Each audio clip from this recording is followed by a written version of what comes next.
Muy buenas noches a todos el día de hoy y bienvenidos a una nueva clase video en vivo de historia argentina en esta noche particular.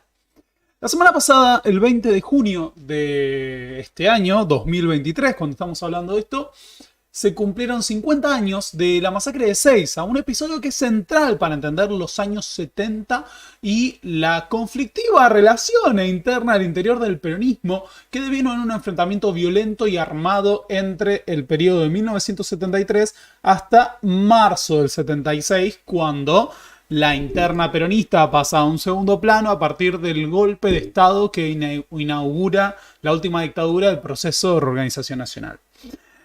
La masacre de Seiza es un episodio central no solo para entender las diferencias internas históricas al interior del peronismo, sino lo que Maristela Vampa llama el etos setentista, un etos caracterizado por el recurso a la violencia política como una herramienta legítima para la resolución de los conflictos. Por algún motivo, este pie de micrófono no se está quedando, entonces vamos a hacer todo lo posible por dejarlo lo más prolijo posible para que no moleste. Esto es una confesión, hoy arrancamos tarde, pura y exclusivamente porque estoy destruido, tengo mucho sueño, mi cuerpo está bastante golpeado. Se me va a notar, están las luces bajas, pero tengo unas ojeras importantes. Y de hecho había pensado en posponer este video. Pero por Dios, errores en la computadora, basta, no quiero esto, perfecto. Había pensado en posponer este video, pero dado que la semana pasada no hubo video porque caí con amigdalitis, no quería posponerlo. Así que hoy vamos a hacer este video. Hay mucho para hablar, pero vamos a hacerlo lo más expeditivos posibles. Y no me voy a detener tanto en el chat, que es algo que igual vengo haciendo, porque vamos a tratar de resolverlo lo antes que se pueda. La otra cuestión es que hay anuncios. Hay anuncios. Todavía no son... O sea, está confirmado prácticamente, pero no fue publicado oficialmente. El 22 de julio vamos a Rosario. El 22, y ustedes me dirán, ¿otra vez Rosario? Sí.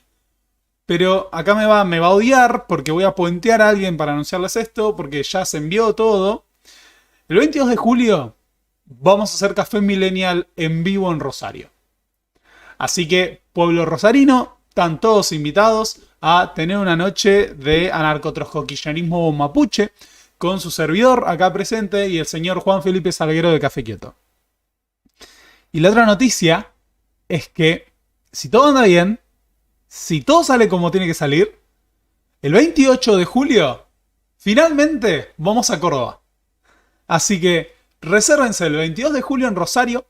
Van a salir a la venta las entradas próximamente para que podamos tener nuestro Café Millennial en vivo, porque Rosario siempre estuvo cerca. Y el 28 de julio, viernes, vamos a hacer grandes boludos en la historia en Córdoba. Así que, 28 de julio, Córdoba. Quiero remarcar esto porque es una deuda con el pueblo cordobés. 28 de julio, Córdoba. Córdoba capital. Nos vamos a tener que organizar ese día porque el lugar tiene capacidad limitada. Pero vamos a tener 2 funciones. ¿Sí? Pero bien. Sin más preámbulos, el día de hoy estamos convocados a hablar de la masacre de Seiza. Así que vamos a ello. Ezeiza, 1973. Cuando observamos esta imagen, cuando observamos, uno de los primeros elementos que destaca es considerar que lo que fue la masacre de Seiza, que se produjo en el Aeropuerto Internacional de Seiza, es en realidad el proyecto del recibimiento de Perón. El 20 de junio de 1973 se va a dar el retorno definitivo de Juan Domingo Perón a la Argentina. Lo interesante sería observar que, bueno, Perón fue recibido no fue recibido finalmente, ¿no? Pero iba a ser recibido por grupos que en el palco del escenario, ¿no? Estaban equipados con ametralladoras, escopetas y pistolas. La particularidad de la masacre de Seiza es que es parte del nudo de lo que va a ser el conflicto entre lo que se ha llamado la izquierda peronista y la derecha peronista.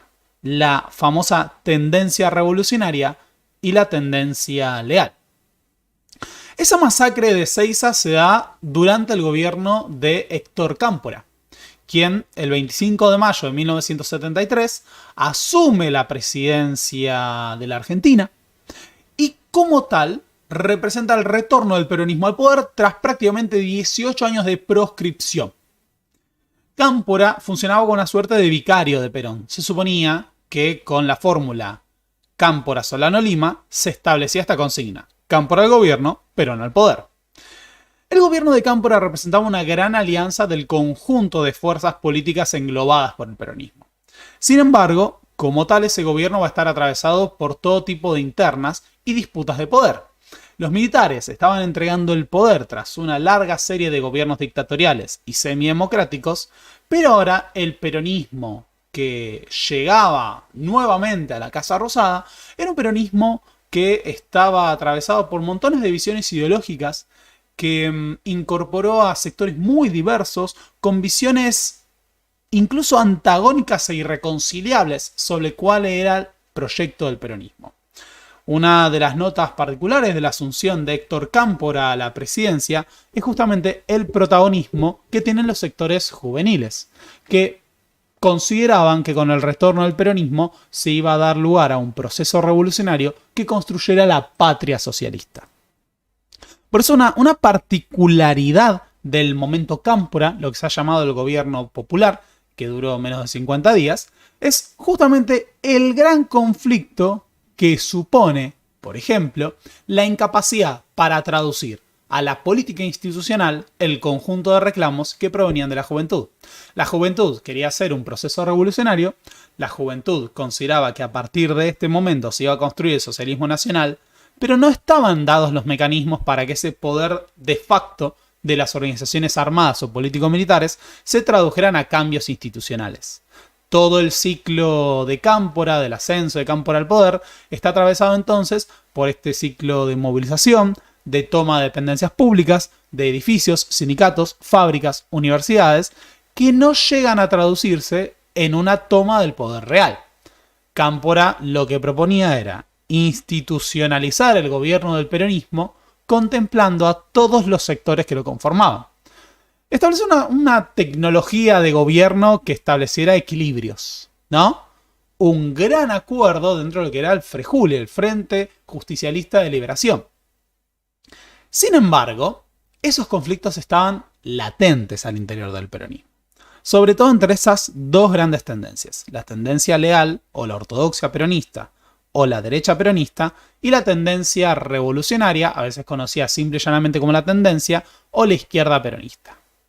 El momento en el que va a estallar definitivamente esta interna va a ser el 20 de junio de 1973, cuando se produzca el retorno definitivo de Perón a la Argentina. Ese día va a haber una movilización que fue la más importante de la historia argentina hasta ese momento. Fueron movilizadas, según algunas cuentas, algunos cálculos, 2 millones de personas para recibir a Juan Domingo Perón en Ezeiza. Sin embargo, lo que iba a ser una movilización y una gran fiesta popular, un acontecimiento que había sido esperado por generaciones enteras, va a terminar en una masacre cuando se produzcan los enfrentamientos entre la izquierda peronista y la derecha peronista. Desde los palcos y desde la escuela hogar, grupos armados de la derecha peronista van a disparar con pistolas, ametralladoras y escopetas sobre la multitud para tratar de bloquear a los miembros de la izquierda peronista. Esa masacre va a dejar un saldo de 13 muertos, alrededor de 300 heridos y un alto número de víctimas de torturas y detenciones arbitrarias por parte de los grupos parapoliciales y paramilitares de la derecha peronista. Con este episodio podríamos decir que se inaugura el gran conflicto que va a atravesar el movimiento peronista a lo largo de los siguientes 3 años. Un conflicto sumamente violento que va a provocar una gran crisis, sobre todo durante la presidencia de María Estela Martínez. Perón no va a arribar a un país con el peronismo unificado, sino que va a ser recibido por la violenta interna que va a atravesar los próximos años de la historia argentina. Eso fue básicamente la masacre de Ezeiza y es de lo que vamos a hablar el día de hoy. Esta clase, justamente sobre lo que va a versar, es entender de dónde sale el conflicto entre la izquierda peronista y la derecha peronista. Yo me voy a proponer hacer esto lo más rápido posible, primero porque mis ojos no pueden más. Y segundo, porque mi voz tampoco puede. Hoy grabamos algo muy especial. Algo que, si todo sale bien, van a poder ver mañana a la noche. Pero bien, vamos allá. Para entender la masacre de Ezeiza, primero hay que plantear el escenario gestado por la proscripción. Juan Domingo Perón encabezó el movimiento político más importante del siglo XX argentino, un movimiento que fue capaz de no solo construir una hegemonía durante 10 años, sino que también fue el que movilizó e integró al mayor movimiento de masas del siglo XX argentino. El peronismo no se gesta de la nada. De hecho, muchas de las primeras líneas de lo que fue el peronismo provienen de otras fuerzas políticas, conservadores populares, radicales nacionalistas y irigoyenistas, e incluso socialistas, nacionalistas católicos, cuadros de las Fuerzas Armadas, laboristas. Hubo un amplio conjunto de fuerzas que conformaron el peronismo original, con el apoyo corporativo de las Fuerzas Armadas y la Iglesia Católica. Ahora, ese peronismo como tal construyó algunas bases en torno a esta idea de la justicia social, la tercera posición, la soberanía política, la independencia económica y un gran culto a la figura de Perón, ese general nacionalista que reivindicaba los valores nacionales y expresaba un proyecto político. A ver, si hay una norma dentro del peronismo es el personalismo. El propio movimiento tiene el nombre de su máximo líder. La otra particularidad es que el peronismo conformó un vasto movimiento de masas que fue institucionalizado fundamentalmente a partir del sindicalismo. La organización sindical tenía esta concepción de lo que fue llamado la comunidad organizada, pero nunca llegó a conformar un corporativismo propiamente, pero sí planteó, y sobre todo a partir del segundo gobierno, esta idea de que era posible encuadrar a distintas expresiones de la sociedad argentina y sectores sociales en organizaciones y organizaciones de todo tipo que dieron una imagen de sociedad movilizada política y socialmente. Los sindicatos, las organizaciones estudiantiles, como en su momento fue la UES, la Unión de Estudiantes Secundarios, la CGE, la Confederación General Económica, que representaría al empresariado. Se intentó esto también con los productores agrarios de la Federación Agraria Argentina. También se conformaron, por dar un ejemplo, que esto solemos citar, y que reconstruye Ronan Rein, se intentó integrar incluso a las comunidades que no eran católicas. Existió, por ejemplo, la Organización Israelita Argentina, la OIA, que era la rama judía del Partido Peronista. También existió la rama femenina del Partido Peronista. La idea era presentar la idea de una sociedad organizada a través del peronismo. Este proceso de movilización generó fuertes antinomias, fundamentalmente la antinomia peronismo-antiperonismo, que en el medio de la escalada de conflictos llevó al derrocamiento del peronismo por parte de la Revolución Libertadora el 16 de septiembre, inicial 16 de septiembre de 1955. A partir de la Revolución Libertadora se da un escenario en particular, ya que durante 17 años se va a proscribir al movimiento peronista de la escena política nacional e incluso durante el gobierno de la Libertadora y con Aramburu y Rojas a la cabeza se va a proponer la desperonización de la sociedad, es decir, eliminar todo elemento vinculado al peronismo. Así se inicia el largo exilio de Perón. Vamos a mencionar algunos puntos del exilio de Perón, pero acá quiero detenerme en que hay un video en este canal que se llama El exilio de Perón, en donde analizamos todo ese periodo en el cual Perón vivió fuera de la Argentina. 17 años. Quiero remarcar esto porque vamos a hacer muy abuelo de pájaro esta parte para detenernos en cuestiones que tienen que ver con las diferencias políticas dentro del peronismo. Pero, de nuevo, hay un video que trata sobre el exilio de Perón. Perón se refugia en una cañonera paraguaya, primero va a ir a Paraguay y después va a tener su propia gira por América Latina hasta llegar posteriormente a República Dominicana. El exilio de Perón es merecedor de... Bueno, hay una película, está Puerta de Hierro, ¿no? Pero el exilio de Perón merecería una serie al estilo Amazon Prime porque atraviesa todo tipo de episodios. De nuevo, hay un video en este canal sobre eso, pero merecería incluso más análisis. Hoy en día, con el diario del lunes, todos sabemos que Perón volvió a la Argentina y el peronismo volvió al poder. Pero esto no estaba claro que fuera a ocurrir en 1955. En retrospectiva, todo lo que fue el proceso de movilización y resistencia al peronismo es un proceso más que interesante cuando proyectamos, por ejemplo, cuáles eran los objetivos de esa resistencia peronista. Pero bien, Perón en el exilio va a mantenerse vinculado a la vida política nacional, va a mantener vínculos con los dirigentes peronistas, con distintos apoyos en el exterior, y va a tratar de ser un protagonista de la escena política. Durante los años de la proscripción se produjo lo que Marcelo Cavaruzzi llamó el empate.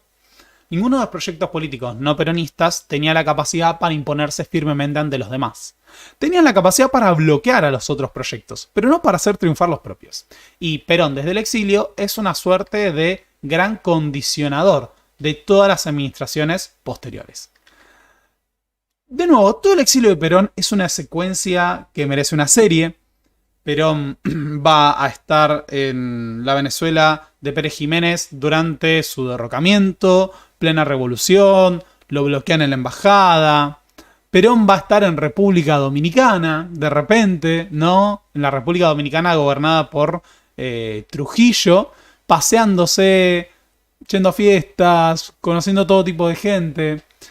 De nuevo, yo ya hice esto en el video del exilio de Perón, pero es imposible no detenerse en esta foto en la que Perón está comprando en un supermercado en República Dominicana. O sea, miren esa cara. O sea, yo veo esta foto y es imposible no pensarlo en estos términos. Así es. Ese soy yo. Te preguntarás cómo llegué hasta aquí. Un día eres presidente de la Argentina y al otro estás comprando en un supermercado en República Dominicana disfrutando de solcito. Esta es mi historia.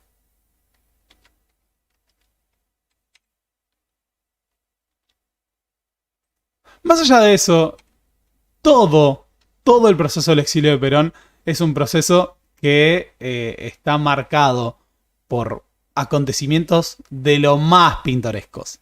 Y merece, de nuevo, una serie, una trilogía, lo que quieran. Ahora, Perón en el exilio va a conocer a María Estela Martínez, también conocida como Isabel, su tercera esposa y de hecho la esposa que lo acompañó durante más años a lo largo de su vida.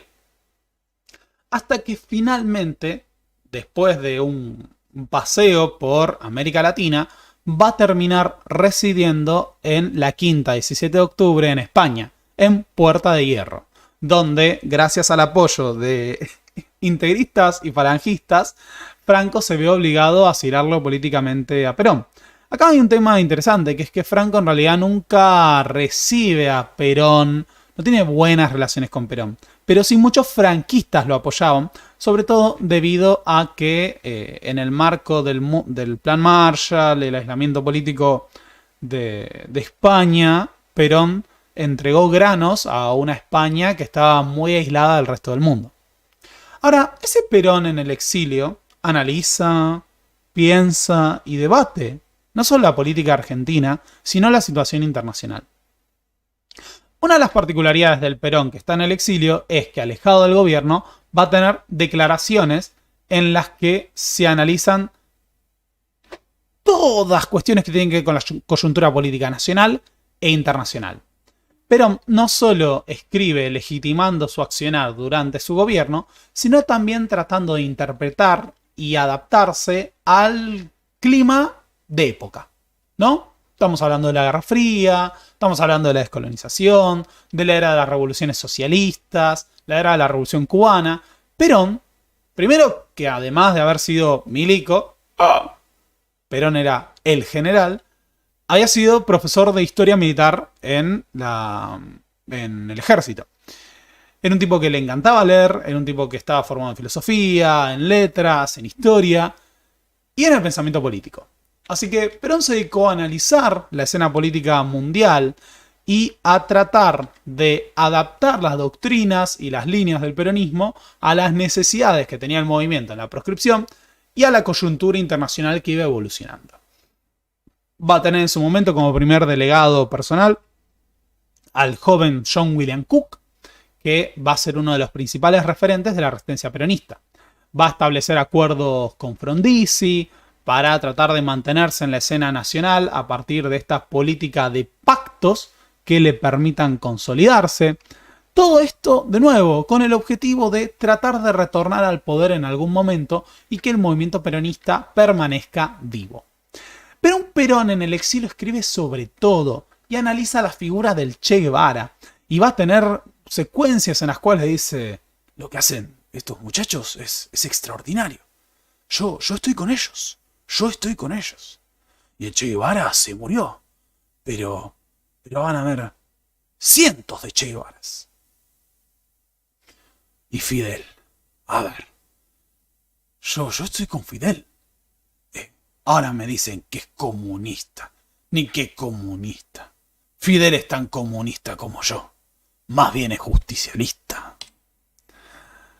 Perón va a tratar incluso de retornar a la Argentina, va a llevarse adelante el operativo Retorno durante el gobierno de Arturo Illia, va a mantener vínculos con el sindicalismo peronista, con todas las expresiones del peronismo en la resistencia, va a escribirle una carta a Mao. Quiero detenerme en esto de nuevo. Perón le escribe una carta a Mao en la que le explica que el peronismo quería hacer una revolución socialista. De nuevo, no es que Perón era socialista y demás, sino que Perón está tratando de adaptarse al clima de época. Perón está tratando de desde su camaleónica forma de entender la política, llevar a su movimiento de nuevo al poder leyendo los tiempos. Perón le escribe a Mao una carta en la que, entre otras cosas, dice: el ejemplo de China popular, hoy base inconmovible de la revolución mundial, permite a los hombres de las nuevas generaciones prepararse para la larga lucha con más claridad y firme determinación. Perdón, no estoy hablando como Perón. La acción nefasta del imperialismo, con la complicidad de las clases traidoras, ha impedido que en 1955 nosotros cumpliéramos la etapa de la revolución democrática, a fin de preparar a la clase trabajadora para la plena y posterior realización de la revolución socialista. O sea, Perón está diciendo, de no haber sido por la revolución libertadora, nosotros hubiéramos hecho una revolución socialista. Y quiero remarcar esto porque de repente aparecen esas figuras que dicen: no, Perón tuvo una sola doctrina, Perón la doctrina es una sola y demás. Y Perón hizo, deshizo, dijo y desdijo todo lo que se le ocurrió a lo largo de su vida. Estaba muy fascinado, por ejemplo, por la experiencia de los movimientos de liberación nacional, como fue el caso de Gamal Abdel Nasser y demás. De hecho, Perón, en esa famosa expresión que dice: al amigo todo, al enemigo ni justicia, porque en esto no se puede tener dualidades. Cuando Perón dice eso, dice: Mao lo dice así, uno tiene que saber diferenciar cuáles son los amigos y cuáles son los enemigos. O sea, Perón mismo, cuando dice al amigo todo, dice: esto ya no lo dice Mao, lo digo yo. Pero está citando a Mao. Perón está interpretando a Mao, viendo en Mao un líder nacional, a un líder popular. El otro punto es que Perón envía a Isabel a la Argentina como su representante política para negociar con los dirigentes peronistas en la era de Bandor. Y es a lo largo de ese viaje que Isabel conoce a un tal José López Rega, quien la acompaña de regreso a Perón para poder formar parte del elenco de Puerta de Hierro. Se convierte en el mayordomo y con el tiempo en el secretario personal de Perón. López Rega va a tener una influencia central en la figura de Perón. De hecho, Marcelo Larraqui, en su libro López Rega, el peronismo y la AAA, habla justamente del poder doméstico que ejerce sobre él. Así que a lo largo de todos estos años en Puerta de Hierro, Perón va a mantenerse vinculado a la política nacional, pero sobre todo va a caer en la influencia de la figura de Isabel, que es su gran protegida política, su gran representante, una persona formada por las ideas de Perón, y José López Rega. Ahora, mientras Perón está en el exilio, acá se produce el movimiento de la resistencia peronista. Una resistencia que empieza siendo desde abajo, de forma inorgánica. Sobre esto, como siempre, quiero recomendar dos grandes autores. Por un lado tenemos los trabajos de Mónica Gordillo sobre el ciclo de la resistencia, pero sobre todo está el libro de Daniel James, Resistencia e Integración. A lo largo de todos estos años de la resistencia tenemos distintas etapas. La primera es la llamada de la pura resistencia. Grupos inorgánicos, inconexos, que se enfrentan a la dictadura de la Revolución Libertadora de forma desorganizada. Huelgas ilegales, sabotaje, colocación de explosivos caseros, protestas pintadas. Esta protesta que ocurre en Santa Fe siempre la destaco. La pintada dice: los yanquis, los rusos y las potencias reconocen a la Libertadora, Villa Manuelita no. Esa resistencia peronista va a ser protagonizada por obreros y por sindicatos que en un primer momento tienen que actuar en la absoluta clandestinidad, bloqueados y perseguidos por toda la represión. Ahora, a lo largo de todos estos años, la resistencia va a generar toda una nueva generación de dirigentes peronistas que han construido su experiencia y su liderazgo a partir de la confrontación con los gobiernos dictatoriales y semidemocráticos. Aparecen publicaciones de parte de esta resistencia peronista que tratan de analizar y acatar las órdenes y todas las directivas que llegaban desde el comando superior del movimiento justicialista en el exterior. De hecho, esa resistencia peronista se llega a organizar, aunque con disidencias, para llamar a votar a Frondizi a partir del pacto que se establece entre Perón y Frondizi, por intermediación de John William Cook como delegado de Perón y Rogelio Frigerio como mano derecha de Frondizi. Ese sindicalismo incluso obtiene del gobierno radical una ley de asociaciones profesionales que le confirma sus privilegios y sus recursos. Por ejemplo, la utilización de los aportes sindicales, de los aportes patronales y de las obras sociales. Esta base de recursos y la centralidad que adquieren los sindicatos le van a permitir a los dirigentes peronistas construir un fuerte dominio sobre el movimiento obrero que les permite perpetuarse en el poder y utilizarlos para defender sus intereses políticos. Cuando se produzca la ruptura entre entre Perón y Frondizi, pero sobre todo entre Frondizi y el movimiento obrero, ese movimiento obrero va a ir a la lucha, va a protagonizar enfrentamientos como la toma del frigorífico Lisandro de la Torre, va a tener su propia campaña política para el retorno de Perón y la elección de Framini como gobernador de Buenos Aires. Van a ser años de diversas luchas para mantener al peronismo en la resistencia y tratar de preparar su retorno al poder. Ahora, todo este ciclo de frustraciones, derrotas, persecuciones, proscripciones llevan al surgimiento de un abordaje pragmático por parte de ciertos dirigentes sindicales. Estos dirigentes van a tener su máxima expresión en una figura que es Augusto Timoteo Bandor, dirigente sindical de la UOM, peronista de la primera hora, que se convierte en uno de los principales dirigentes de la resistencia, pero además establece un estilo de dirigencia sindical que va a utilizar la negociación y el bloqueo mediante el movimiento obrero para hacer de los sindicatos una herramienta central de la política argentina. Dado que el peronismo no tenía expresión política institucional ni partidaria, el sindicalismo y los partidos neoperonistas, como la Unión Popular, van a ser las expresiones del bandorismo para mantenerse en la escena nacional. De hecho, Bandor está en contacto con Perón durante el famoso operativo Retorno de 1964. Sí, 64, si no me equivoco, finales del 64, que es cuando 64, que es cuando Perón intenta retornar a la Argentina y es bloqueado por el gobierno de Ilia y la dictadura de Brasil. A partir de esto es que aparece esta idea. Bueno, dado que todavía Perón no va a volver a la Argentina, vamos a tener que tratar de pensar al peronismo sin Perón.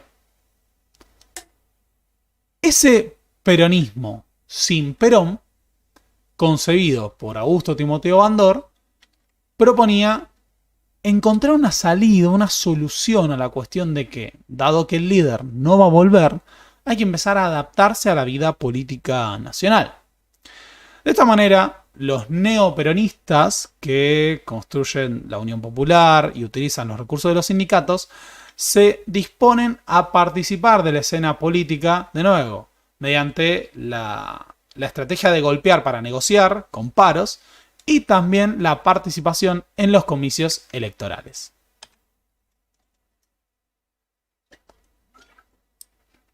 Dentro del esquema del empate, ese sindicalismo bandorista es una parte central del bloqueo a los proyectos políticos semidemocráticos como el de Arturo Illia.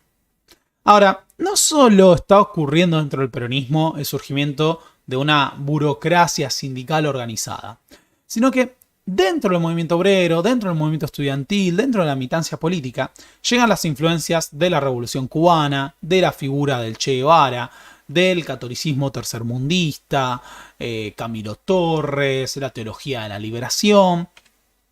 Y todas estas corrientes y el ejemplo de la muerte heroica del Che Guevara en Bolivia se convierten en una base de influencias ideológicas para toda una generación que en su momento se podría conocer como una nueva izquierda latinoamericana que surge en el contexto de los años 60. Esa nueva izquierda latinoamericana va a influir en gran parte de la dirigencia peronista. Y acá podemos tomar, por ejemplo, a John William Cook. John William Cook, joven dirigente peronista de la Resistencia, que siendo el delegado personal de Perón, toma contacto con las ideas de la Revolución Cubana y empieza a asumir la tarea de construir un peronismo revolucionario que sea capaz de superar los límites que había encontrado un peronismo institucional para transformar radicalmente la estructura del país. Incluso John William Cook entrena como guerrillero en Cuba y va a ser la base de una serie de experiencias que llevan al surgimiento del famoso peronismo de izquierda. Ahora, no solo se trata de estas corrientes militantes, sino que dentro de la experiencia de la resistencia peronista al interior de los sindicatos surgen programas más radicales. Cuando vimos la clase del Cordobazo, hablamos, por ejemplo, de lo que es el programa de la falda. Un programa político que surge en el contexto de la Revolución Libertadora y que planteaba, entre otras cosas, el control obrero de la producción, la nacionalización de recursos, el control estatal del comercio exterior. A este podemos sumar, por ejemplo, el programa de Huerta Grande de principios de los años 60, en donde se hablaba de la nacionalización del sistema bancario, la planificación de la economía, todos proyectos de carácter revolucionario, la expropiación de la tierra a la oligarquía terrateniente, de la mano, ojo, de la dirigencia sindical, de la militancia sindical. O sea, dentro de los sindicatos está surgiendo una corriente más combativa. Gran parte de todo este caldo de cultivo que buscaba un peronismo más combativo, más revolucionario, podríamos decir que eclosiona a partir de la dictadura de Onganía. La dictadura de Onganía instala un régimen tan represivo y tan hermético que clausura todo tipo de actividad política institucional, toda forma de participación democrática, que lleva a la radicalización de grandes capas del arco político. Ya llegamos a... Acá me están diciendo nacionalismo católico de Tacuara o guardia de la restauración nacionalista. Ya llegamos, ahí hay un spoiler a futuro. Ya llegamos. Ese clima represivo y el carácter antiobrero y antisindical de la dictadura de la Revolución Argentina van a poner en entredicho, por ejemplo, el dominio que el bandorismo ejercía sobre los sindicatos. Bandor incluso está en la asunción de Onganía tratando de pensar una suerte de cogobierno, coparticipación del sindicalismo con la dictadura. Para entonces se consideraba que el modelo de la semidemocracia estaba agotado y que el gobierno de Ily había demostrado que había límites para seguir obteniendo concesiones de ese tipo de gobiernos o lograr la institucionalización del poder de los sindicatos. Con Bandor, que se creía que podía... Bandor creía, al igual que Perón, ojo, que en un primer momento, que Onganía podía ser una suerte de Charles de Gaulle, al estilo francés, y muchos dicen, no, bueno, queríamos un de Gaulle y nos encontramos con un Franco. En medio de la crisis entonces que atraviesa el sindicalismo bandorista, aparecen nuevas expresiones sindicales, que es lo que Daniel James llama la rebelión de las bases. Dentro de los sindicatos, sobre todo aquellos que fueron descentralizados por la política de Frondizi, aparecen expresiones combativas que cuestionan a los dirigentes peronistas tradicionales y que proponen una participación más democrática, honestidad y objetivos revolucionarios y combativos. Esta rebelión de las bases va a llegar al surgimiento de sindicatos y movimientos sindicales combativos dentro de los sindicatos de las fábricas automotrices, de transporte, de la química, de la electricidad. De nuevo, esto lo vimos en el video del Cordobazo, no me quiero detener, pero sí quiero remarcar que hay un peronismo combativo, revolucionario, en diálogo con dirigentes de carácter marxista-leninista, maoísta, trotskista. Pero dentro de ese peronismo combativo, sindical de los años 60, hay que destacar la figura de Raimundo Ongaro. Raimundo Ongaro, que no solo defiende estas prácticas más combativas al interior de los sindicatos, va a ser el secretario general de la nueva CGT, ya que en el marco de la disputa de los nuevos sindicatos combativos al bandorismo, la CGT se divide en dos expresiones. La CGT Azopardo, dirigida por Augusto Timoteo Bandor, y por el otro lado queda la CGT de los argentinos, dirigida por Raimundo Ongaro. Una CGT de los argentinos que proponía esto: por una patria justa, libre y soberana, la patria socialista. O sea, el proyecto de la CGT era la patria socialista. Y no estamos hablando de los montoneros, estamos hablando del movimiento obrero en este caso. A la movilización obrera, al ciclo de las puebladas que se va a desarrollar, hay que sumarle otra cuestión que es justamente la expresión del movimiento estudiantil. Un movimiento estudiantil juvenil que adopta muchas de las banderas del clima de los años 60, del nacionalismo antiimperialista, de la izquierda latinoamericana, de la revolución cubana, y que está en pie de lucha, sobre todo porque la dictadura de Onganía tiene una postura antiintelectual, interviene en las universidades, acaba con la autonomía universitaria y los estudiantes universitarios se ven como un objetivo, un blanco central de la dictadura y de su represión. Por eso, estos nuevos sindicatos combativos y el movimiento estudiantil van a ser los grandes protagonistas del ciclo de las puebladas, del que habla Mónica Gordillo. El Cordobazo hoy en día es inscrito por parte de la historiografía en un gran ciclo de rebelión que se va a extender desde 1969 hasta 1972. Lo que no es casualidad. Hacia 1972 se abre el juego a la campaña política y es ahí que se logra cooptar todo ese proceso. Ahora, el Cordobazo, el Rosariazo, el Correntinazo, el Tucumanazo, todas estas movilizaciones y puebladas dan cuenta de una crisis política por parte de la dictadura que no es capaz de conjurar a ese movimiento social de oposición. Ese movimiento social que, debido a la falta de representatividad y juego político y democrático, no logra ser vehiculizada hacia legitimar el orden político. Acá me están preguntando, acá dicen, ¿y el plan con Intes? El plan con Intes fue explicado en un video que se llama Frondizi, el gobierno de Frondizi. Y ahí se explica el plan con Intes ampliamente. Lo que me está gustando de este canal es que cada vez hay más material. Ya sé que estoy hablando de mi canal, pero cada vez hay más bibliografía complementaria a cada video que hacemos. Y con el tiempo vamos a tener un esquema tan amplio que vamos a poder básicamente citar los videos para decir, bueno, y esto está explicado en tal lugar, y acá lo resumimos. Pero bien, El Cordobazo pone en crisis a lo que era la dictadura de Onganía. Muchos hablan de la Pax del Onganiato, porque los primeros 2 años parecía que Onganía tenía la vaca atada. De hecho, el ciclo de las puebladas va a terminar generando no solo la crisis del gobierno de Onganía, sino incluso, posteriormente, la renuncia de Livingstone. Ahora, Bandor no solo se ve cuestionado por el ascenso de este movimiento obrero combativo, sino que él mismo va a ser eliminado físicamente. Un comando del autodenominado Ejército Nacional Revolucionario va a asesinarlo en el mes posterior al Cordobazo.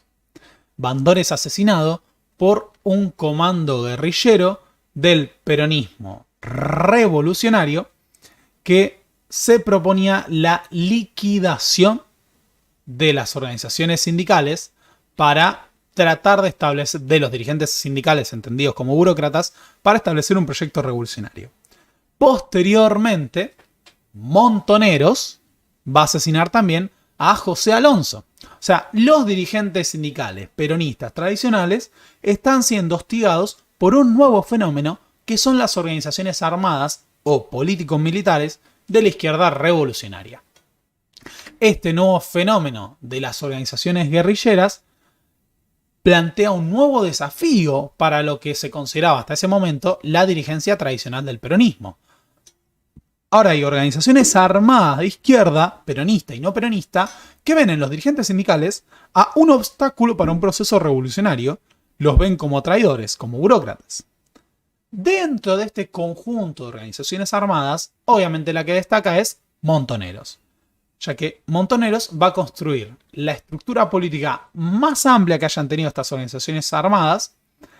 No solo va a tener su expresión guerrillera, sino que va a ser un movimiento político de masas con capacidad para movilizar a decenas de miles de personas. No quiere decir que todos eran montoneros, sino que construyó un gran apoyo por parte de la juventud peronista. Montoneros surge dentro de las juventudes que habían sido influenciadas por el catolicismo tercermundista, y esto ya se explicó en el video de Montoneros, así que no lo vamos a desarrollar ampliamente acá. Pero acá hay un punto central. Podríamos resumir, como hace Lucas Lanusse, a la ideología de Montoneros como una combinación de el proyecto del socialismo nacional, una revolución de carácter socialista con una perspectiva latinoamericana y argentina, la identidad peronista y el medio de la lucha armada. Montoneros es entonces una organización peronista revolucionaria, influenciada por el catolicismo tercermundista, que apunta a la conformación de un proceso revolucionario que va a tener a la vanguardia armada como principal protagonista y que va a construir el socialismo nacional. La particularidad de Montoneros es que tuvo distintas interpretaciones. Dentro de Montoneros, la línea Córdoba y la línea Buenos Aires tenían una interpretación diferenciada de lo que era el peronismo. La línea fundadora de Montoneros consideraba que el peronismo era un movimiento revolucionario que tenía infiltrados. Es decir, consideraban que dentro del proyecto del peronismo el carácter general era la revolución y que los traidores eran los que detenían el proceso revolucionario. ¿Y los traidores quiénes eran? Los burócratas sindicales. O sea que a lo largo del desarrollo del proceso revolucionario y de la lucha armada, Montoneros iba a liquidar a la burocracia sindical para asegurar el triunfo del proceso revolucionario y la construcción del socialismo nacional. La línea Córdoba no subestimaba las diferencias internas dentro del peronismo. Consideraba que era mucho más importante y que no todo el peronismo como tal era revolucionario. Montoneros sale al público con el secuestro y asesinato de Pedro Eugenio Aramburu, uno de los principales responsables de la dictadura de la Revolución Libertadora y el responsable de los fusilamientos de Valle y los fusilamientos de José León Suárez. Va a protagonizar la toma de la localidad cordobesa de La Calera, va a perder a Fernando Almedina, que había sido su líder fundador, pero va a lograr sobrevivir y construir un amplio movimiento que logró colarse en gran parte de la juventud peronista. muchos hablan de la montonerización de la JP, ya que dentro de la juventud peronista tenemos a fuerzas políticas que simpatizan cada vez más marcadamente con el peronismo. Perdón, con Montoneros. La particularidad de Montoneros es que considera que Perón es un líder revolucionario y que esa vanguardia armada va a ser la protagonista de la revolución que va a ser liderada por Perón. Dentro de esta lógica, lo interesante es que para Montoneros, todas las señales que está dando Perón apuntan en esa dirección. Perón hablaba de estos grupos como las formaciones especiales. Uno de los grandes temores del Perón de finales de los 60, principios de los 70, era que el liderazgo de los dirigentes sindicales neoperonistas había tomado demasiado peso propio y le disputaba la conducción a Perón. Así que en un primer momento, para Perón, es una suerte de juego de equilibrios también. Apoyar a las organizaciones armadas revolucionarias peronistas era una forma de contrapesar a los dirigentes sindicales que habían tomado vuelo propio. Ahora, la particularidad es que Montoneros plantea una estrategia movimentista. ¿Cuál es su idea? Bueno, dentro del movimiento peronista, que es en sí un movimiento revolucionario, pero con traidores, hay que conformar una tendencia revolucionaria capaz de movilizar a todo el movimiento peronista hacia la construcción del socialismo nacional. Por eso, a lo largo del engorde, que se da entre 1972 y 1973, Montoneros incorpora masivamente a jóvenes peronistas que ven en este un proyecto revolucionario, influenciado por la retórica montonera. Una retórica que habla de la liberación, que habla de una juventud con el fusil en la mano y evita en el corazón. Montoneros, patria o muerte, son soldados de Perón. El asesinato de Aramburu provoca la caída de Onganía, que en gran parte también es derribado por un golpe palaciego llevado adelante por parte de las propias Fuerzas Armadas. Ahora, Onganía cae en junio del 70 y a principios de 1971 su sucesor, que era Roberto Marcelo Levingston, va a ser derrocado también a partir del Viborazo, un segundo cordobazo aún más destructivo que el primero, que lleva a su renuncia. Así, con la caída de Onganía y la caída de Levingston, el proyecto de la Revolución Argentina, concebido como una dictadura que iba a sostenerse décadas en el poder, entra en crisis y aparece un Alejandro Agustín Lanusse que se proyecta como el presidente de la transición. Y Presi me cagó y falta una imagen. Pero acá va una imagen de la pulseada entre Lanusse y Perón. A partir de un Lanusse que se ve como el presidente de la transición, el dictador de la transición, si queremos, se da la pulseada entre Lanusse y Perón por ver cómo se va a resolver el retorno, o no solo el retorno del peronismo al poder, sino la transición política. Perón, en este contexto, es apresionado por Lanusse, que establece distintas cláusulas para que este no pueda ser presidente. Una de ellas era que tenía que estar residiendo cierta cantidad de tiempo dentro de la Argentina antes de presentarse como candidato. Durante este siglo es que la militancia peronista acuña la consigna: Perón vuelve cuando se le canten las pelotas. Ahora, uno de los grandes temas con el retorno del peronismo al poder es que tiene que construir las bases institucionales de su movimiento para gobernar. Y no se puede gobernar con la CGT dividida. El gran desafío, ahora que la transición estaba en puerta, es cómo estructurar al movimiento para volver a ser una coalición con capacidad de gobernar el país.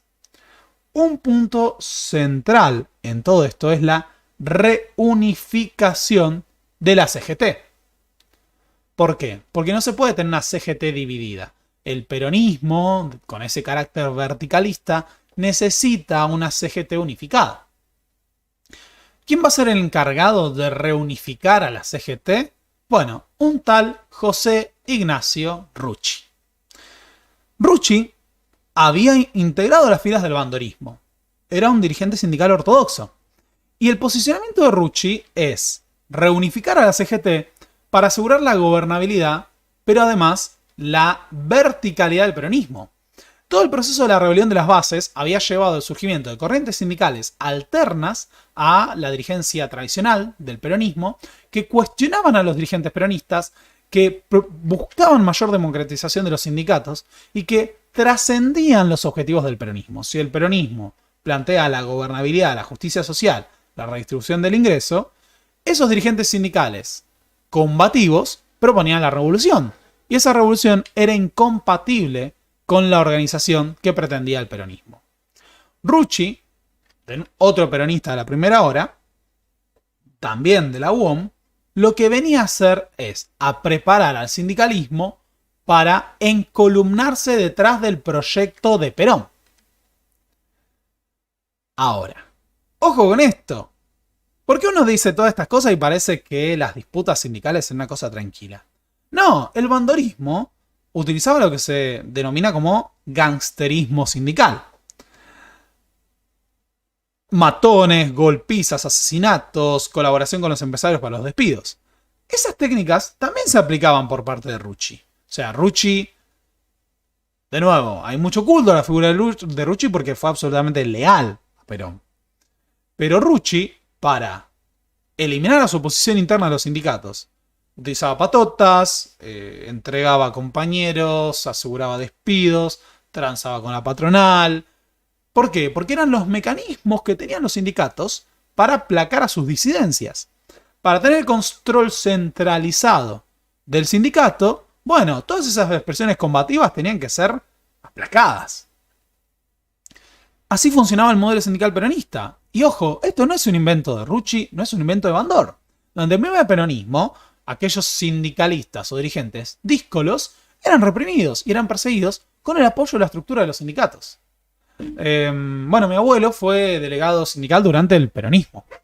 Durante el primer peronismo. Esto me enteré demasiado grande. Bueno. Pero la cuestión es que cuando se produce el plan de estabilización de Gómez Morales, hay huelgas que son declaradas ilegales por Perón. Y nada, caía la patota sindical a apretarlos. Así funcionaba. Y por las dudas, porque el otro día alguien me cuestionó, pero ¿cómo tu abuelo? ¿Para qué inventas? Tu abuelo, mi abuelo se murió el año pasado con 96 años, era muy grande mi abuelo. Pero bien, a lo que quiero ir con todo esto es que esto era parte del funcionamiento del peronismo. El peronismo necesitaba verticalismo. ¿Por qué? Porque el sindicato, dentro de la lógica del proyecto peronista, es un elemento de contención. Representa los intereses de la clase trabajadora, pero también es un intermediario para evitar la conflictividad social. Y si vos tenés a sindicatos díscolos, revolucionarios, combativos, no podés establecer un acuerdo social. Porque ese sindicato o ese movimiento lo que va a buscar es una ruptura. Bueno, el sindicato, y esto fue el gran logro del peronismo, a los ojos de cómo se organiza el Estado y su vínculo con la clase obrera, lo que hace es contener la conflictividad social. ¿Cómo? Y bueno, institucionalizando la obtención de derechos o el cumplimiento de demandas de parte de la clase trabajadora. Y evitando que esos conflictos se expresen por canales extrainstitucionales o a través del conflicto, la huelga y demás. Ahora, ese es el rol que se espera de este tipo de dirigentes sindicales, que es muy distinto al rol que se le atribuía a dirigentes como Tosco. Por eso, gran recomendación, vean el debate Rucci-Tosco, o sea, por las dudas, calculo que muchos que están leyendo esto lo saben, o que están escuchando esto lo saben, pero hay quienes no, seguramente. Rucci tuvo un debate en televisión con Agustín Tosco. Y el debate fue mediado por Gerardo Sofovich. Y eso se puede ver en YouTube. O sea, cuando estén al pedo y quieren ponen debate Rucci Tosco en YouTube y está. Y lo pueden ver.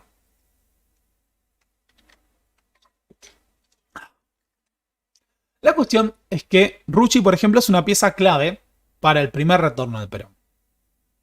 En medio de las negociaciones con la NUCE, Perón vuelve a la Argentina en noviembre de 1972.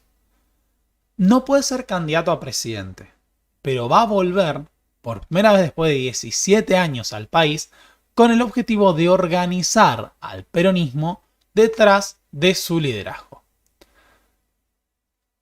Ese día, en medio de la lluvia, columnas de la juventud, columnas sindicales van a recibirlo a Perón, que baja del avión y nos da esta famosa foto, no esta, pero la que sigue, en la que, en medio de la lluvia, Rucci lo cubre con el paraguas. El retorno de Perón es visto como un logro de parte de esa resistencia peronista que durante toda una generación había combatido para asegurar el retorno de su líder.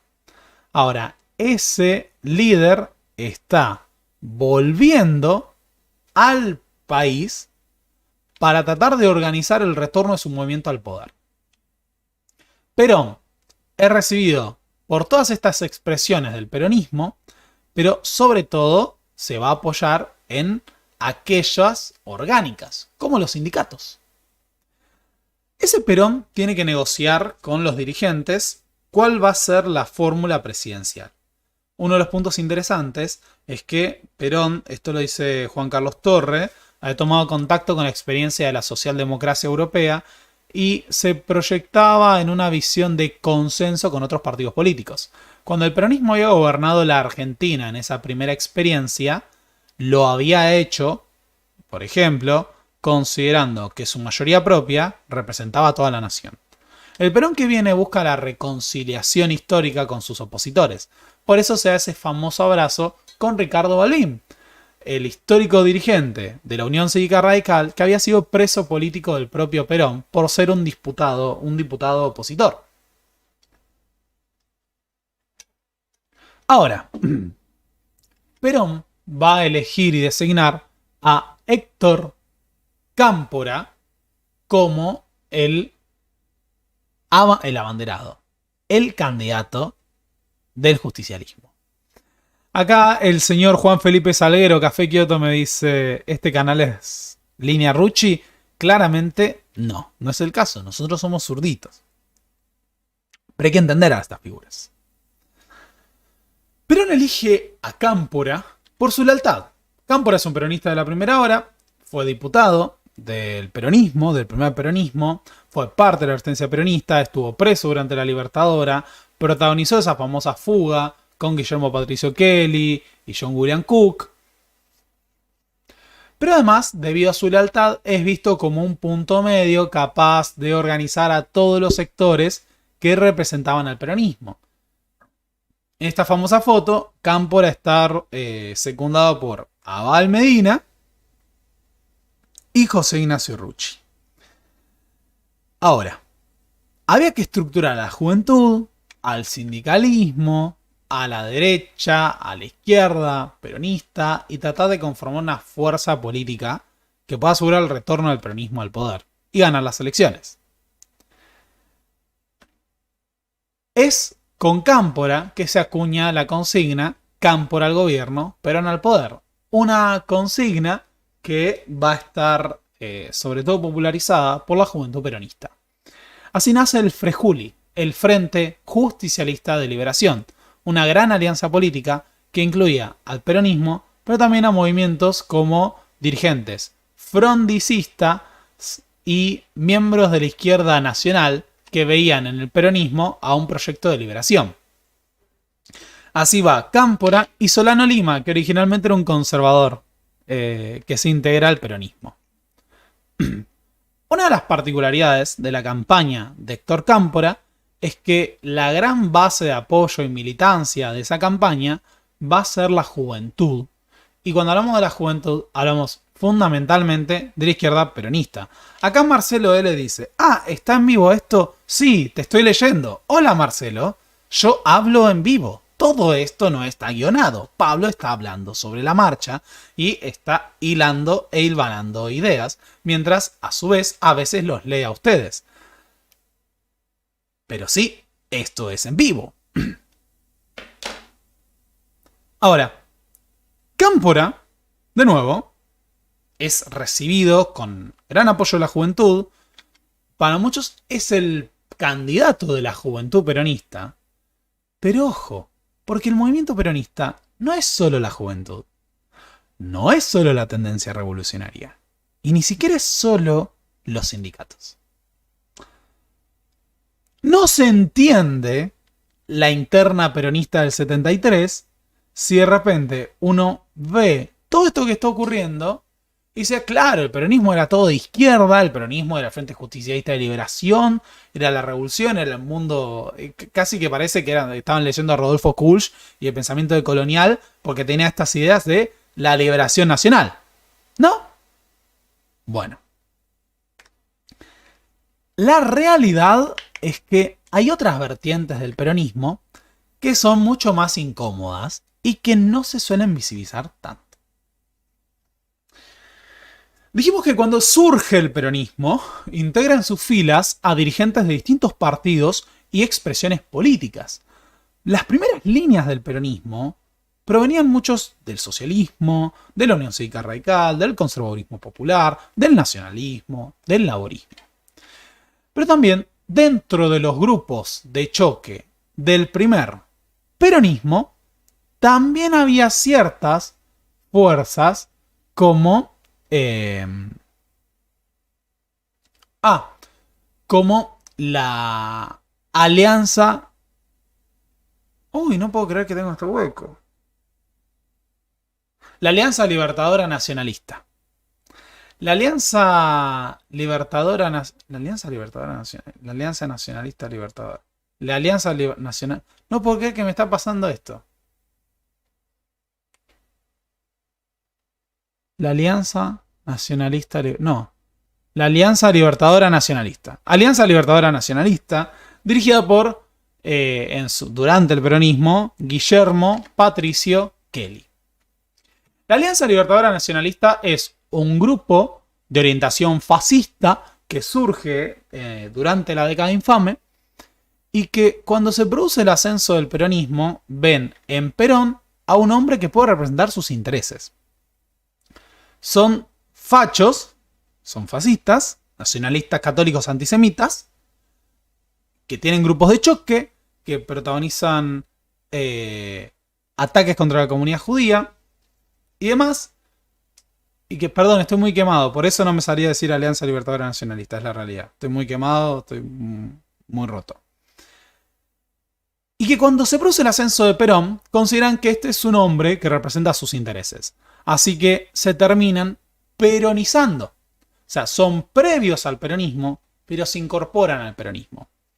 Y Guillermo Patricio Kelly, que es el que, digamos, plantea y hace orgánica esta incorporación al peronismo, es su principal dirigente.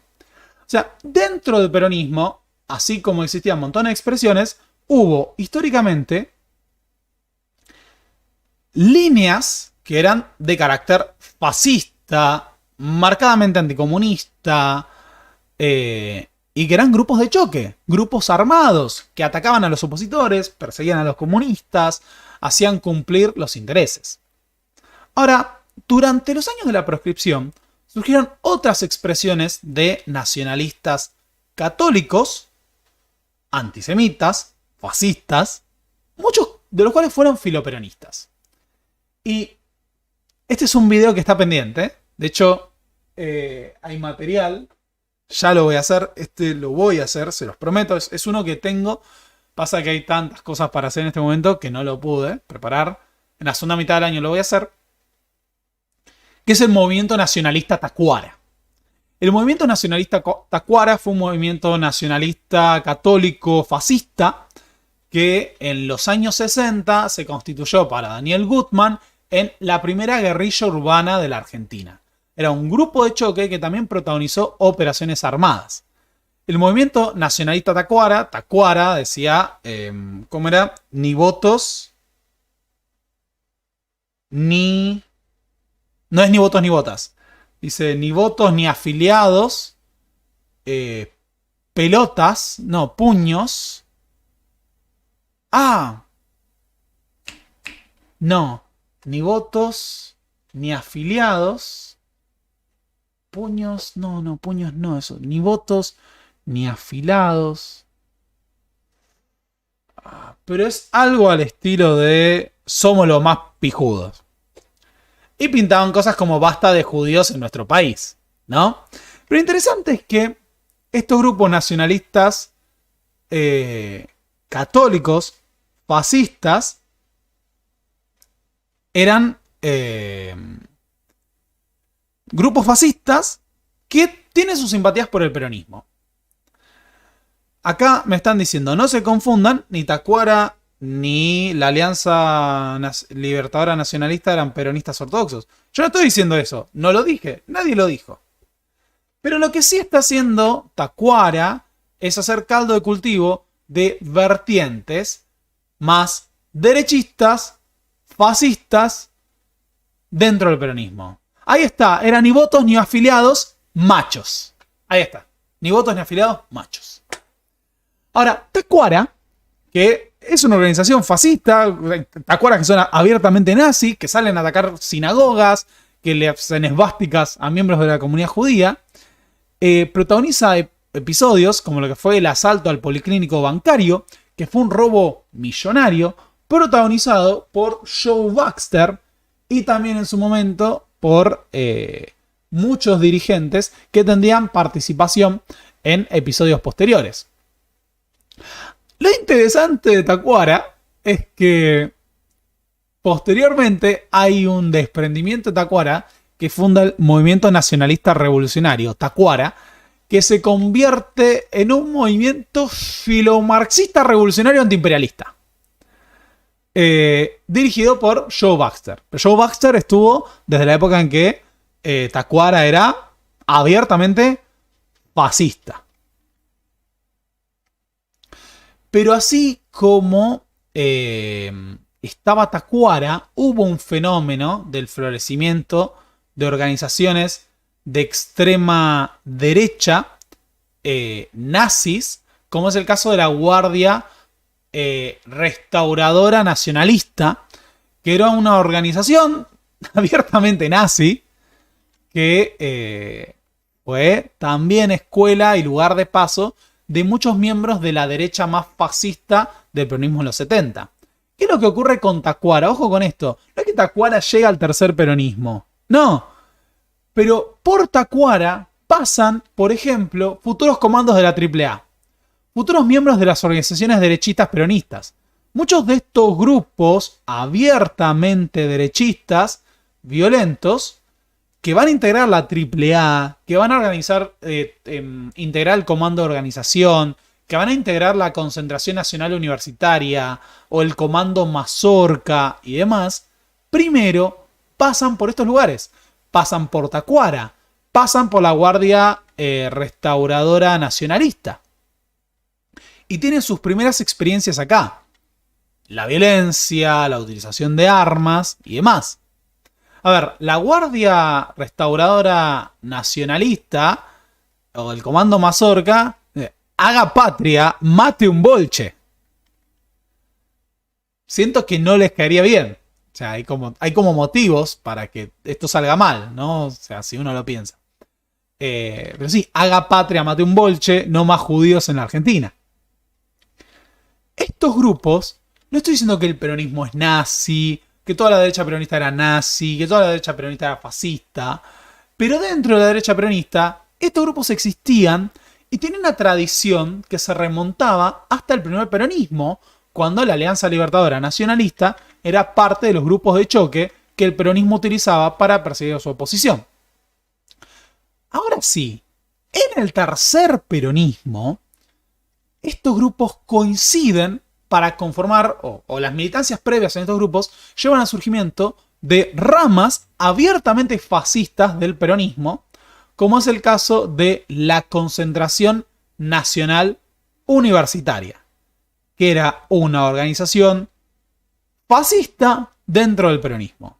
Marcadamente anticomunista, antisemita, que tenía en algunos casos acciones contra miembros de la comunidad judía, y que era un grupo de choque fuerte en la universidad, Pero no solo en la universidad. Comandos de la Concentración Nacional Universitaria formaron parte de la AAA. Y así como estaba la Concentración Nacional Universitaria, también estaba el Comando de Organización, otra organización fascista y peronista que actuó en estos años. De nuevo, en el peronismo había una gran mezcla de cosas, había montones de sectores y había tipos que eran abiertamente fascistas, que estaban integrados, que tenían el visto bueno de Perón y que eran parte de esas filas de la derecha peronista. Entonces me dirán, bueno, pero son grupos menores. No, había fascistas que eran parte de las primeras líneas del peronismo que van a ser ministros del peronismo.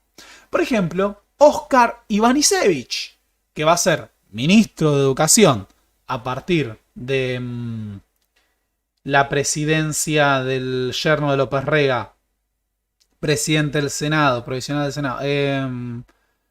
Ya viene. Me pasó esto me pasó en una clase y se me fue.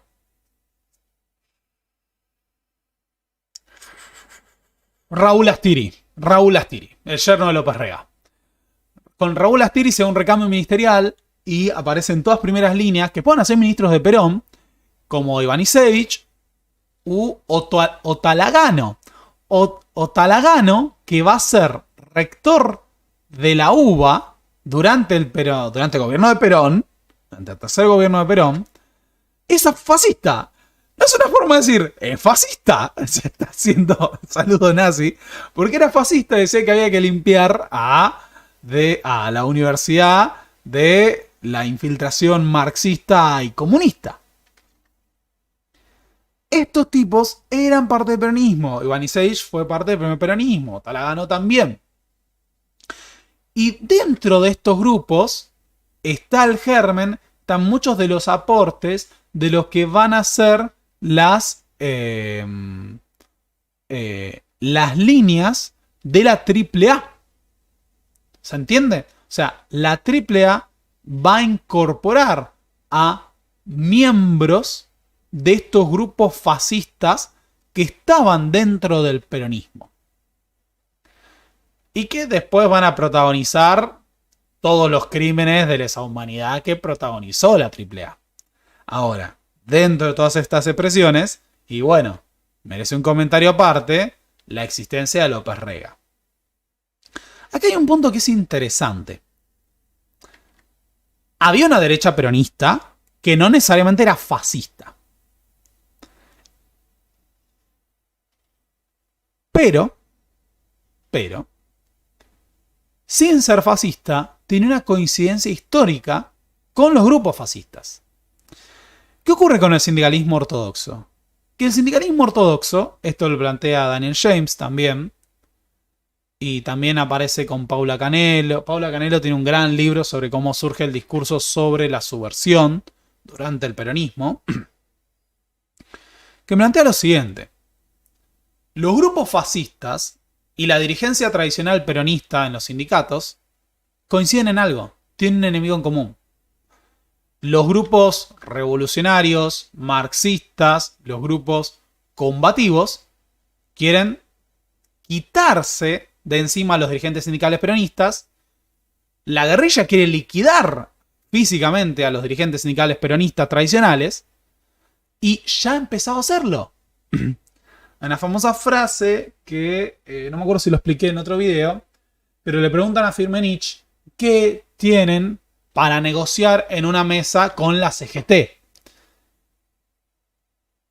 Y le dicen, ¿qué tenemos para negociar con la CGT? Bueno, no asesinar a Lorenzo Miguel.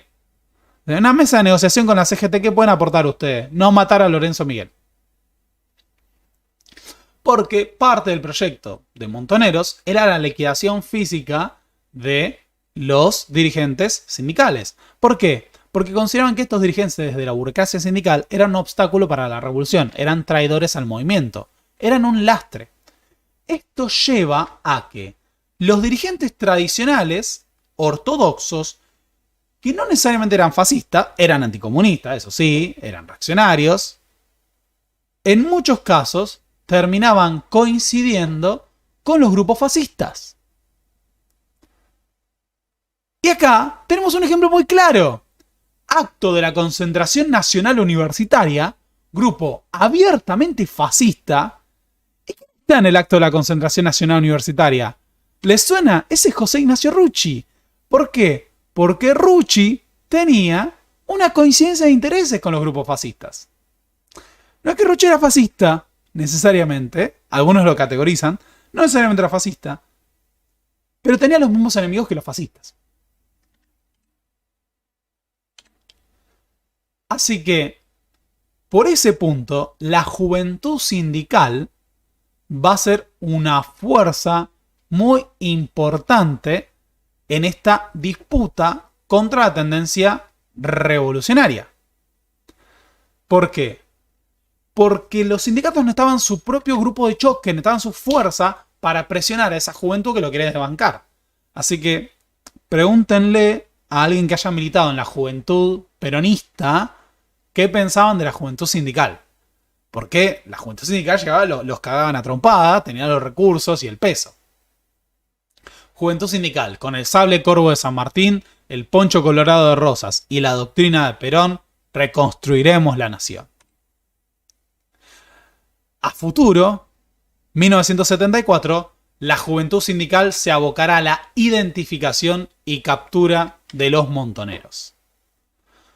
Tenían los mismos intereses, tenían los mismos enemigos, terminaban coincidiendo estratégicamente. Por eso, dentro del conjunto del peronismo, ese peronismo que va a las elecciones del 73, hay fuerzas muy diversas y muy antagónicas. Mantener el equilibrio entre estas era prácticamente imposible en este contexto. Cámpora tiene la tarea de ganar las elecciones en representación de todo el peronismo, pero la campaña de Cámpora sobre todo la sostiene la juventud. Y en las elecciones de marzo de 1973, Cámpora gana. Había una cláusula establecida por Alejandro Agustín Lanusse de que tenía que llegar al 50% para que no haya balotaje. Pero a pesar de que había balotaje, la diferencia de puntos era tan alta entre Balbín y Cámpora que el propio Balbín reconoce el triunfo y no se presenta. Así que Cámpora asume el 25 de mayo de 1973. Una particularidad es que cuando Cámpora gana las elecciones, llama a Puerta de Hierro para comunicarse con Perón y no lo atiende Perón. Lo atiende Isabel y después lo atiende López Rega. De hecho, esa conversación está grabada y la pueden escuchar. Perón está en el exilio y ahora es el centro de la política nacional. Se considera que Perón es el hombre que puede volcar toda la escena política a la pacificación nacional. Hablamos de una Argentina atravesada por enfrentamientos entre las Fuerzas Armadas, la aparición de grupos guerrilleros, los sindicalistas revolucionarios, un panorama económico que se va a empezar a complicar a partir de 1973. Perón aparecía como el hombre de la unidad nacional. Cuando Cámpora gana las elecciones, Puerta de Hierro es visitada por dirigentes políticos, sindicales, guerrilleros, todas las expresiones del peronismo, todas las figuras de peso de la Argentina, que van a una suerte de Meca a visitar a Perón para pensar en el proyecto que se viene.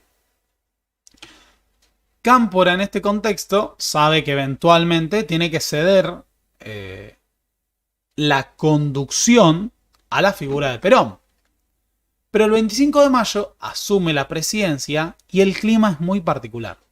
Primero, porque las Fuerzas Armadas están en retirada. Un canto que se hacía durante la asunción de Cámpora era se van y nunca volverán. Parecía en medio de la primavera camporista que el peronismo había vuelto al poder para una transición democrática definitiva en la que las Fuerzas Armadas, absolutamente derrotadas y humilladas, nunca iban a retornar al poder. Y todo el proceso tuvo un gran ensañamiento. Los dirigentes y los comandantes militares fueron abucheados, silbados, escupidos, les quemaban y les destruían los autos. Y la secuencia de la asunción de Cámpora es una secuencia de descontrol. ¿En qué sentido? La policía es desbordada por los miembros de la Juventud Peronista, de Montoneros, de la FARC, que se apropian de la seguridad del propio acto de asunción presidencial. O sea, los que terminan organizando la seguridad son los miembros de Montoneros, son los miembros de la FARC. Básicamente toman el control de la Casa Rosada. En la Casa Rosada, en vez de cantar el himno nacional, se canta la marcha peronista. Todo el escenario es un escenario en el cual Cámpora asume la presidencia, pero está desbordado por el grado de movilización que han adquirido las organizaciones de la Juventud Peronista y las organizaciones en general del peronismo. Una particularidad de todo esto es que en medio de la asunción, un grupo pinta en la Casa Rosada Casa Montonera. Cámpora había asumido el gobierno y como presidente del Frejuli tenía que representar a todos los sectores del peronismo. Y el gabinete de Cámpora es una representación de esa gran alianza del peronismo. O sea, el gabinete es una muestra de cómo estaba compuesto el movimiento peronista en los 70. Por ejemplo, en el Ministerio de Trabajo está Ricardo Otero, que es un hombre de la CGT que proviene de la UOM y es cercano a Rucci. Nada, o sea, sindicalismo puro. En el Ministerio de Interior está Esteban Rigui, que es cercano a la tendencia revolucionaria. El Ministerio de Interior tenía a su cargo la policía, y se ve un episodio muy singular en el que Esteban Rigui lleva a dirigentes de Montoneros a entrevistarse con la Policía Federal y hace que la Policía Federal tenga que saludar con honores, y dice Esteban Rigui, de pie para saludar a los combatientes montoneros. Y este es el ministro de Interior. El ministro de Economía es José Verhelbar, empresario de ascendencia judía, que fue uno de los principales fundadores de la Confederación General Económica. Fue el primer presidente de la Confederación General Económica, que nucleaba al empresariado nacional. Tiene filiación comunista y va a buscar expandir las relaciones comerciales de Argentina con el mundo. Al punto que esta foto no está editada, eso es José Verhelbar, y a su lado está Leonid Brezhnev, de la URSS, ya que se entró en negociaciones con la URSS.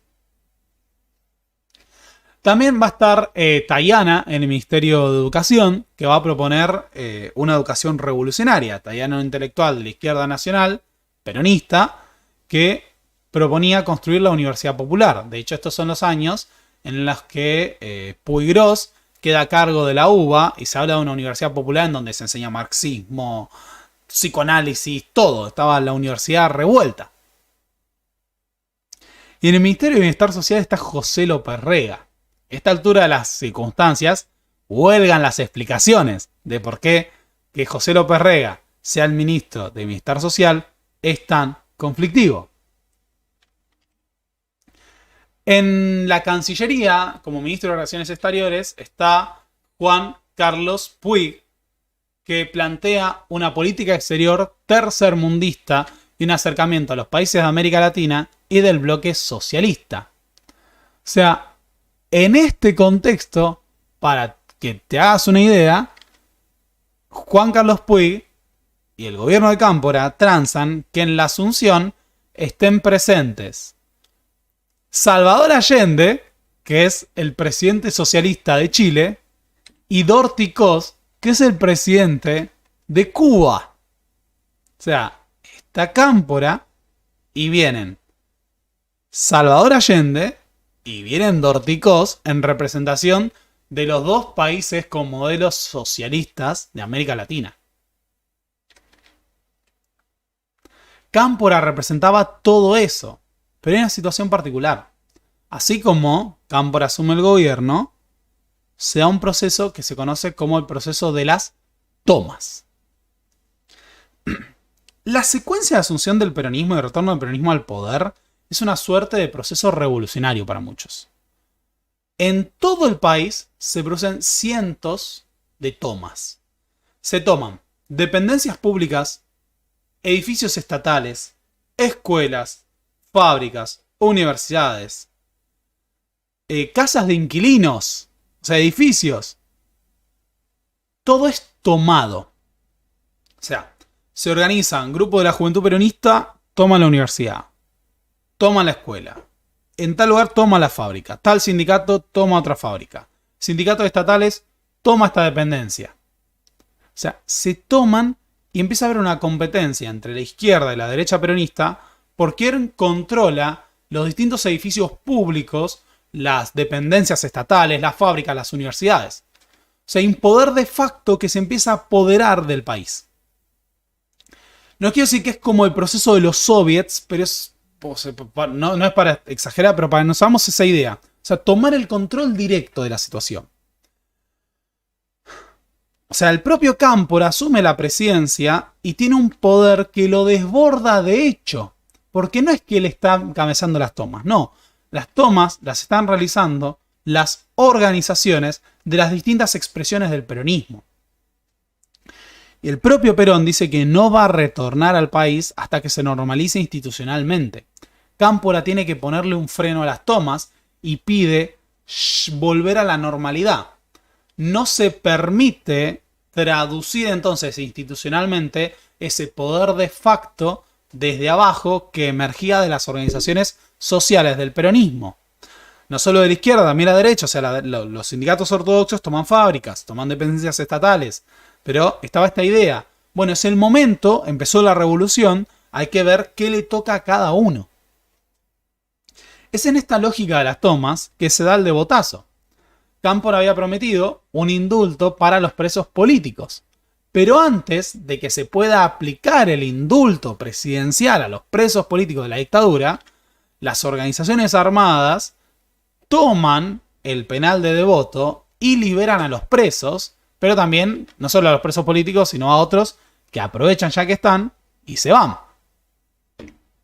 O sea, la autoridad de Cámpora estaba siendo desbordada por el movimiento de masas radicalizado que se estaba produciendo en el conjunto del peronismo, no solo en la izquierda, también en la derecha. Ese movimiento de masas entonces está compitiendo por cuál va a ser el lugar que le toca ahora que el peronismo volvió al poder. ¿Cómo vamos a hacer para... me estoy acomodando porque ya estoy podrido de estar acá. ¿Cómo vamos a hacer para volcar todo ese potencial, toda nuestra capacidad en el gobierno? Ahora, la gran muestra de esta cuestión de tensiones es cuando vuelva Perón a la Argentina. ¿A qué peronismo va a haber? ¿Cuál va a controlar el retorno? ¿Cuál va a hablar con Perón? ¿Quiénes van a ser los oradores en el acto en el que Perón llegue al país? Este es el gran debate cuando se anuncia que el 20 de junio de 1973 Perón va a volver definitivamente a la Argentina. Ese día, cientos de miles de personas y quizás hasta 2 millones de personas van a ir a recibir a Perón. Se produce una movilización masiva. Es el acontecimiento de una generación. Perón ha estado en el exilio más de 17 años y finalmente va a volver a la Argentina. ¿Qué cara va a ver Perón? Bueno, acá hay un punto muy importante. El poder institucional del peronismo está en reeditar el viejo pacto entre sindicatos y empresarios que había marcado el primer peronismo. Por eso aparece esta idea que va a establecer José Bergelba del pacto social. Un gran acuerdo entre la CGE por los empresarios y la CGT por los trabajadores, orquestado por parte del Estado. Ese pacto social requiere de los sindicatos, que van a ser la base para gobernar. Pero necesita a los sindicatos, necesita contener al movimiento obrero, necesita asegurar la gobernabilidad, liquidar a las expresiones más combativas. La organización del acto de recibimiento de Perón está en manos de 3 personas principales. Norma Kennedy, histórica militante de la derecha peronista, partícipe de acciones armadas, asaltos y demás. José Ignacio Rucci, secretario general de la CGT, la mano derecha sindical de Perón. Y Jorge Osinde, coronel retirado del ejército argentino, que representa a los grupos armados del peronismo. O sea, de repente, hay que preparar el acto de Perón y lo va a preparar la derecha peronista. Ese día había que recibir a Perón y se empezaron a filtrar supuestos rumores de que la tendencia revolucionaria planeaba asesinar a Perón. Esto era un discurso obviamente conspiranoico. La tendencia revolucionaria quería poner a Perón a la cabeza de una revolución. Como se supone que había amenazas de que maten a Perón, Osinde lleva más de 300 hombres armados con fusiles, escopetas y ametralladoras. A estos se les suman entre 1000 y 3000 hombres de los sindicatos, armados también con pistolas y en general armas cortas. La seguridad, entonces, del recibimiento va a estar en manos de los militares y grupos armados de Osinde, que no son militares, ojo, no es que son soldados del ejército argentino armados, no. O sea, son militares retirados, grupos paramilitares, patotas armadas de Osinde, y las patotas sindicales. Estos se hacen fuertes en el escenario y el palco, desde donde se supone que va a hablar Perón, y por el otro lado, en el edificio de la Escuela Hogar. En la Escuela Hogar se atrincheran con armas largas miembros de los comandos de Osinde y de la Concentración Nacional Universitaria. Por eso ahorita les decía, la Concentración Nacional Universitaria es un grupo armado fascista. Estos grupos armados, entonces, estaban posicionados en el escenario, en la casa hogar y patrullando los bosques de Seiza. Ese día llegan cientos de miles de personas, incluso a partidarios, pero sobre todo aparecen las columnas de la juventud peronista de Montoneros. La juventud lo que quiere es tomar el control del palco porque quieren ser los primeros que vea a Perón. No habían ido para enfrentarse a las armas. Se podía picar y para eso llevaban palos, cadenas y algunos llevaban pistolas. Ahora, durante toda la procesión de gente que va hacia Seiza, de nuevo tenemos a miles de tipos armados o con cadenas o con palos y muchos con pistolas, miles con pistolas. Está el debate de si algunos hablan de 1000, otros hablan de 3000. Hombres armados de la Juventud Sindical y de la CGT. 300 tipos armados de Osinde. Y la cuestión es, bueno, ¿quién se la banca más? Porque estas eran pujas de poder, de demostración de fuerza, de demostración de aparato. ¿Quién va a dominar la escena cuando venga Perón? Estamos hablando de un evento al que fueran menos 1 millón de personas y quizás 2 millones. Es cientos de miles. Entonces se podía desbordar. Una gran capacidad de movilización acá. La tendencia quería ser la primera fuerza ocupando la escena central cuando Perón llegara. Pero el punto es que el escenario estaba en control de los grupos armados de la CGT, de Osinde y la derecha peronista. Bueno, el gran conflicto es que los grupos de Osinde están patrullando los bosques y buscando a supuestos guerrilleros armados que venían a matarlo a Perón. Es así que empiezan los choques entre algunos grupos aislados armados en los bosques, pero también se empiezan a dar los choques entre las columnas que avanzan de la Juventud Peronista y los miembros de la Juventud Sindical, que formaron una barricada con cadenas para decir, no, mirá, acá estamos nosotros.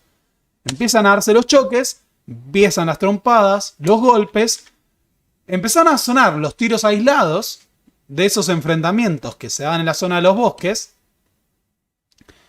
y eso lleva a una escalada y un enfrentamiento abierto cuando, desde el palco, los grupos armados con ametralladoras, pistolas y escopetas empiezan a disparar para contener a las columnas de la izquierda peronista. El problema cuando empieza el tiroteo es que estamos hablando de una movilización donde hay cientos de miles de personas. Los grupos que estaban en la casa hogar ven los choques y los disparos que salen de el palco y no pueden ver directamente. Es una mezcla de gente. Entonces hay grupos armados de la casa hogar a cargo de la Concentración Nacional Universitaria que creen que la tendencia revolucionaria está tomando el palco. Entonces disparan hacia el palco. Los que están en el palco disparan hacia la multitud. Y toda la situación se vuelve sumamente confusa. Porque tenés a grupos armados entre cientos de miles de personas disparándose entre sí. Tratando de contener al otro, pero confundiendo en medio del fuego cruzado cuáles son los que los están atacando. Así se inicia un tiroteo que confunde a todas las masas. Tenés cientos de miles de personas y gente disparando de distintos lugares. En medio de ese caos, los hombres de Osinde avanzan desde el bosque buscando a los guerrilleros armados y se tiran tiros entre sí. Empiezan a haber cientos de heridos de bala.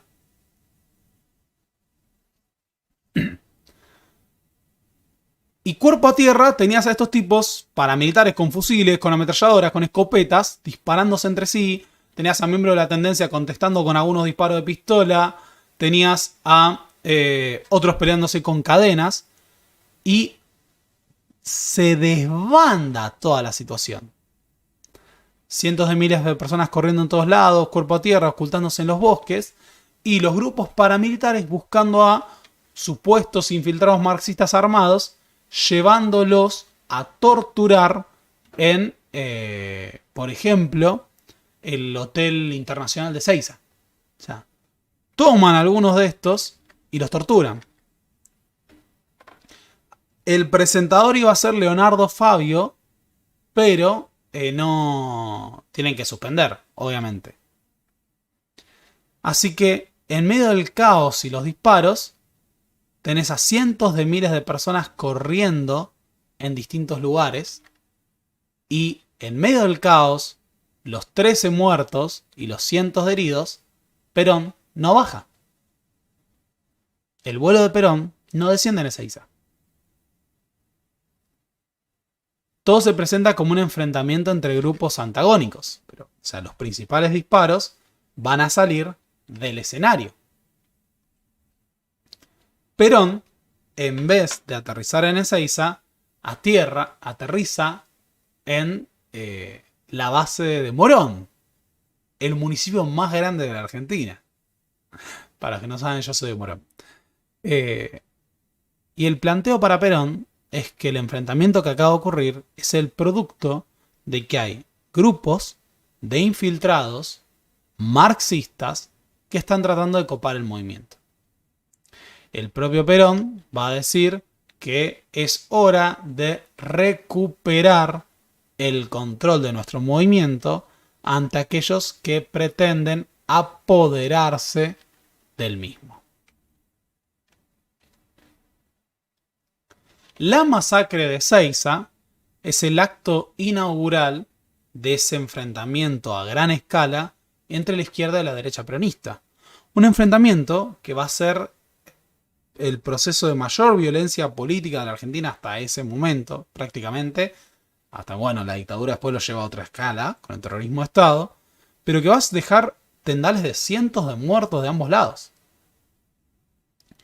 El enfrentamiento era el producto de los intereses irreconciliables entre, como dice Maristela Svampa, los que querían la patria peronista y los que querían la patria socialista. es la diferencia entre la I y la O. La tendencia revolucionaria consideraba que era la patria peronista y socialista. Y la derecha peronista consideraba que era o la patria socialista o la patria peronista. En los días posteriores, la derecha peronista construye su propia narrativa de lo que acaba de ocurrir. De parte de la juventud sindical, a un mes de la trágica conjura sinárquica marxista. Gloria a los héroes que dieron su vida defendiendo al pueblo peronista y la vida de Perón.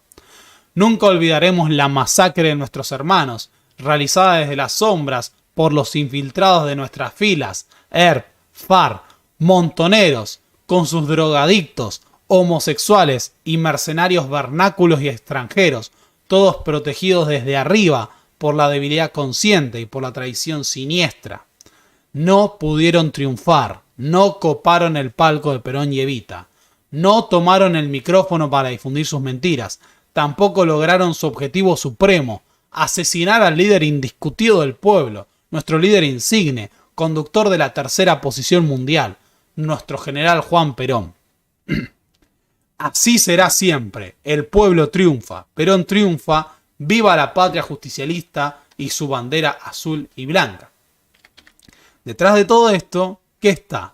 Bien, está el discurso del enemigo interno que, como dice Paula Canelo, se va a ir conformando para que a lo largo del gobierno del peronista se conforma la idea del enemigo subversivo. Concepto que surge sobre todo a partir del enfrentamiento entre la izquierda y la derecha peronista, que en su composición albergaba a grupos fascistas, antisemitas, anticomunistas, que estaban con esta concepción. Bien. Espero que les haya gustado la clase de hoy. Yo estoy realmente agotado. Hoy estoy realmente agotado. Si les gustó, ¿qué tienen que hacer? Bueno, pónganle like a este video. En este momento hay 370 personas, siendo las 12:20 de la noche, y solo hay 250 likes. O sea que hay un problema. Gente, por favor, pónganle like. O sea, este video tiene que terminar y mínimo tiene que llegar a 370 likes. Mínimo. O sea, todos pónganle like. Pónganle like, pónganle like. Y si llega a 400, mejor. Si les gustó este video, ¿qué pueden hacer para apoyar este canal? Cuando termine, por favor, se los pido encarecidamente, dejen un comentario. Dejen su comentario sobre qué opinan de la derecha peronista, qué opinan de Osinde, qué opinan de la izquierda peronista, qué les pareció el video, qué tendría que haber pasado en Ezeiza. Y ya que estamos, ¿a quiénes van a votar? ¿A quién van a votar en las elecciones? ¿Cuál es su candidato? Bien. Si les gustó, hagan eso. No olviden que pueden hacerse miembros de este canal. Pueden hacer aportes a través de los links de Mercado Pago que van a encontrar en la descripción de este video y en el primer comentario fijado. Es probable que este video no se pueda monetizar por hablar de masacres, o quizás sí, todo depende de la revisión de YouTube, pero muy probablemente en primera instancia no se pueda monetizar. De nuevo, muchas gracias por ver este video hasta el día de hoy, por estar despiertos hasta esta hora. No olviden ponerle like, por favor pónganle like, todavía hay más gente viendo esto que likes en el video. Por favor se los pido. Así que nada, 22 de julio, Café Millennial en vivo en Rosario. 28 de julio, grandes boludos en la historia en Córdoba. Así que, nada, nos vamos a estar viendo próximamente. Muchas gracias a todos y hasta la próxima, amiguitos.